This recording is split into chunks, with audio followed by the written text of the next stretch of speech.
శ్రీశైలం క్షేత్రాన్ని అంతర్జాతీయ స్థాయి పర్యాటక హబ్గా తీర్చిదిద్దాలని కేంద్రం నిర్ణయించింది. ఇటీవల కేంద్రం దేశంలో 3 ప్రాంతాలను పర్యాటక హబ్గా ఎంపిక చేయగా అందులో శ్రీశైలం ఒకటిగా నిలిచింది. నల్లమలలో కొలువైన శ్రీదేవి భూదేవి సమేత సర్వ నరసింహస్వామి క్షేత్రం అభివృద్ధికి చేపట్టాల్సిన అంశాలపై శ్రీశైలంలో ఉన్నత స్థాయి సమావేశం నిర్వహించారు. కేంద్ర పర్యాటక శాఖ కార్యదర్శి ఏ విద్యావతి, ఏపీ పర్యాటక అభివృద్ధి సంస్థ ఎండి ఆమ్రపాలి, ఈవో శ్రీనివాసరావు, నంద్యాల సంయుక్త కలెక్టర్ పలు అంశాలపై చర్చించారు.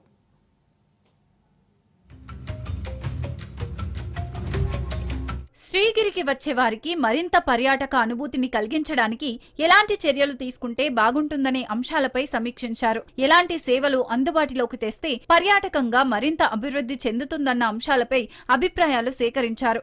శ్రీశైలం పర్యాటకంగా ఆశించిన స్థాయిలో అభివృద్ధి చెందకపోవడాన్ని రాష్ట్ర ప్రభుత్వం సవాలుగా తీసుకుంది. దీంతో పలు సమస్యలను దశల వారీగా పరిష్కరించాలని అధికారులు నిర్ణయించారు. గుర్తించిన సమస్యలను 6 నుంచి 8 నెలల వ్యవధిలో పరిష్కరించాలని నిర్ణయించారు.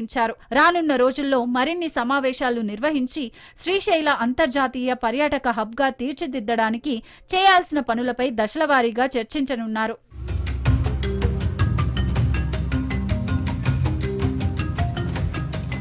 దశలవారీ చర్చల్లో భాగంగా రాష్ట్ర పర్యాటక శాఖ ఎండి ఆమ్రపాలి ఇటీవల శ్రీశైల క్షేత్రాన్ని పరిశీలించారు. పాతాళ గంగకు రోప్ వే ద్వారా వెళ్లి అక్కడి నుండి ప్రత్యేక బోట్లో ప్రయాణించారు. అక్కడ పలు ప్రదేశాలను పరిశీలించి అధికారులతో చర్చించారు. పర్యాటకులకు అందిస్తున్న సేవల గురించి ఆరా తీశారు. పర్యాటకంగా అభివృద్ధి చేసేందుకు ఎలాంటి చర్యలు చేపడితే బాగుంటుందనే విషయమై ఓ అంచనాకు వచ్చేందుకు ఆమె ఈ పర్యటన చేసినట్లు తెలుస్తోంది. క్షేత్రస్థాయి సమస్యలను పరిష్కరిస్తే ఈ ప్రాంతాన్ని పర్యాటక హబ్గా మారేందుకు పుష్కలంగా అవకాశాలున్నాయని అధికారులు భావిస్తున్నారు.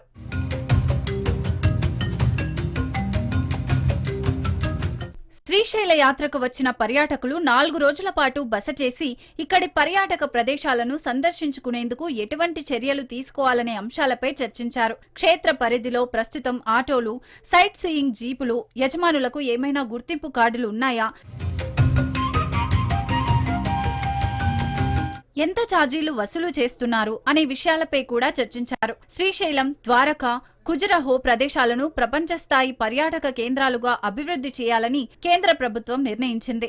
మరో 8 నెలల్లో 3 దఫలుగా సమావేశాలు నిర్వహించి ఆయా సమస్యలను పరిష్కరించడానికి ప్రణాళికలను సిద్ధం చేస్తున్నారు.